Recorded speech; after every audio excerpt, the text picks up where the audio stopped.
नमस्ते, मेरा नाम है सोनल और आप देख रहे हैं द ललन टॉप का डेली इकोनॉमिक बुलेटिन खर्चा पानी। भारत और एशिया के सबसे अमीर आदमी मुकेश अंबानी ने 8 जुलाई को रिलायंस इंडस्ट्रीज के शेयर होल्डर्स के लिए एक पर एक फ्री ऑफर की घोषणा की थी। तब से रिटेल इन्वेस्टर्स में रिलायंस का शेयर खरीदने की होड़ मची हुई थी। ये होड़ आखिरकार आज खत्म हो गई, क्योंकि मार्केट कैप के लिहाज से देश की सबसे बड़ी कंपनी रिलायंस इंडस्ट्रीज और जियो फाइनेंशियल सर्विसेज का डीमर्जर पूरा हो गया है। आज खर्चा पानी में हम इसी पर विस्तार से बात करेंगे। जानेंगे कि डीमर्जर के पीछे की कहानी क्या है, जियो फाइनेंशियल सर्विसेज की शेयर की कीमत कितनी तय हुई और कंपनी कब लिस्ट होगी। इससे रिलायंस इंडस्ट्रीज के शेयर होल्डर्स को कितना फायदा होने जा रहा है। इसके अलावा एक्सपर्ट से समझेंगे कि डीमर्जर के बाद रिलायंस इंडस्ट्रीज को क्या फायदा और नुकसान होगा। रिलायंस इंडस्ट्रीज लिमिटेड ने 20 जुलाई यानी गुरुवार को अपना वित्तीय सेवा कारोबार को अलग कर दिया। नई कंपनी को नाम दिया गया जियो फाइनेंशियल सर्विस लिमिटेड यानी JSPL। इससे पहले इस कंपनी का नाम स्ट्रैटेजिक इन्वेस्टमेंट लिमिटेड था। डीमर्जर के बाद आज प्राइस डिस्कवरी मैकेनिज्म के तहत जियो फाइनेंशियल के शेयर का भाव 261 रुपए 85 पैसे तय हुआ। जियो फाइनेंशियल सर्विसेज का भाव तय करने के लिए आज 1 घंटे के लिए रिलायंस इंडस्ट्रीज के शेयर के लिए स्पेशल ट्रेडिंग सेशन रखा गया था। सुबह 9 बजे से 10 बजे तक रखे गए इस सेशन में ऑर्डर लगाया जा सकता था। रिलायंस के शेयर पर सबसे ज्यादा ऑर्डर जिस रेट पर आए उस हिसाब से जियो फाइनेंशियल का रेट तय हुआ। अगर कोई भी कारोबारी ग्रुप अपने किसी एक डिवीजन को अलग कर रहा है, मतलब करता है, और वो डिवीजन अलग कंपनी की तरह ट्रेड करती है, तो उसका दाम कैसे तय होता है, आइए ये भी जानते हैं। दरअसल नियमों के मुताबिक नई इकाई और अलग होने के बाद की कंपनी दोनों के कुल शेयरों का दाम डीमर्जर से पहले पुरानी वाली यानी पेरेंट कंपनी के शेयरों के दाम के बराबर होना चाहिए। यानी नई रिलायंस इंडस्ट्रीज के शेयर का दाम और जियो फाइनेंशियल सर्विसेज लिमिटेड के शेयर का कुल कीमत पुरानी रिलायंस इंडस्ट्रीज के शेयर के दाम के बराबर होना चाहिए। आमतौर पर ऐसा होता है कि कंपनी नई इकाई का दाम तय करती है और उसी के आधार पर पेरेंट कंपनी का दाम भी तय होता है। लेकिन रिलायंस ने दाम तय करने के लिए दूसरा तरीका अपनाया। इसे टेक्निकल भाषा में प्री ओपन कॉल ऑक्शन या प्राइस डिस्कवरी कहते हैं। अगर कोई कंपनी इंडेक्स और F&O दोनों का हिस्सा है और उसकी कोई नई इकाई बन रही है, तो उसके शेयर का दाम तय करने के लिए stock exchange special pre open session चलाता है। Stock exchange special pre open session में सुबह 9 बजे से 9:45 तक पेरेंट कंपनी, यहाँ पर जो रिलायंस इंडस्ट्रीज लिमिटेड RIL थे, इसके शेयरों के लिए सेल या बाय के ऑर्डर लिए जाते हैं। कोई खरीद बिक्री या सेटलमेंट नहीं होता है। 9:45 से 9:55 के बीच जो ऑर्डर मिले हैं उनका सेटलमेंट शुरू होता है। डिमांड और सप्लाई के हिसाब से शेयरों का दाम तय होता है।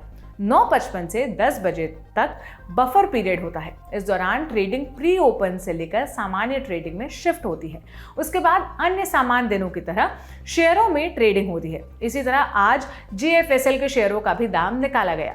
आइए फॉर्मूले के हिसाब से समझते हैं। बुधवार 19 जुलाई को रिलायंस इंडस्ट्रीज के पेरेंट कंपनी के शेयर 2840 रुपए पर बंद हुए। ग्रुप के अंदर जितनी भी कंपनियां और उनके कैलकुलेशंस हैं, उसके आधार पर यह दाम तय होता है। नेशनल स्टॉक एक्सचेंज पर रिलायंस इंडस्ट्रीज का शेयर आज सुबह 10 बजे 2580 रुपए प्रति शेयर पर सेटल हुआ। 19 जुलाई को यह 2841 रुपए 85 प्रति शेयर पर बंद हुआ था। इस हिसाब से जियो फाइनेंशियल का रेट तय हुआ है।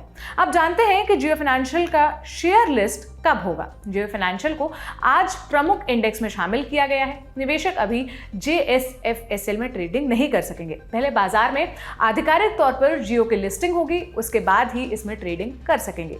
मीडिया रिपोर्ट्स के मुताबिक सितंबर-अक्टूबर में जियो शेयर बाजार में लिस्ट हो सकती है। रिलायंस की आगामी एनुअल जनरल मीटिंग यानी AGM में आधिकारिक तौर पर इसकी घोषणा भी हो सकती है। इस बारे में हमने ब्रोकरेज फर्म प्रॉफिट मार्ट के डायरेक्टर रिसर्च अविनाश गोरक्षकर से बात की। आइए सुनते हैं। डीमर्जर का मतलब क्या है कि बेसिकली कंपनी का कोई डिवीजन है, उसको अलग करके एक अलग कंपनी में पेश किया जाए और वो कंपनी बाद में लिस्टिंग के पॉइंट ऑफ व्यू से उसकी वैल्यूएशन का सही वैल्यू कंपनी को मिलता है। तो रिलायंस ने क्या सोचा है कि अपना जो फाइनेंशियल सर्विसेज का जो कारोबार है, जिसे वो जियो फाइनेंशियल सर्विसेज कहते हैं, उसका डीमर्जर जुलाई 20 यानी आज से रिकॉर्ड डेट अनाउंस हुआ है।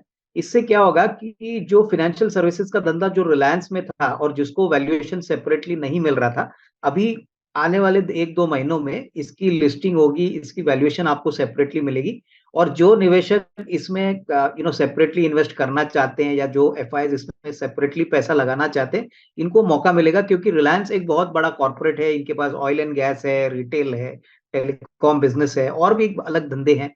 लेकिन फाइनेंशियल सर्विसेज का जो वैल्यूएशन था उसको सही मायने में मिल नहीं रहा था। तो उन्होंने ये डीमर्जर करने का विचार किया।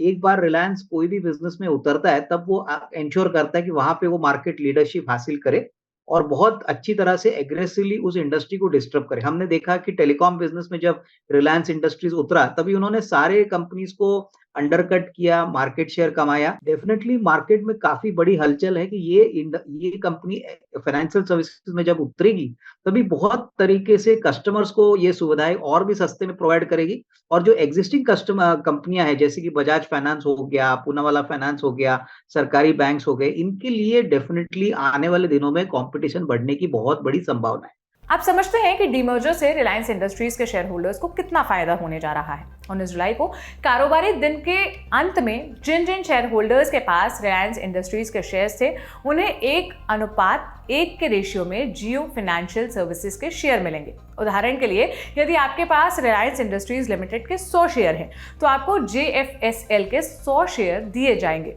रिलायंस का कहना है कि फाइनेंशियल सर्विस के विस्तार और ग्रोथ के लिए एक अलग स्ट्रैटेजी की जरूरत है।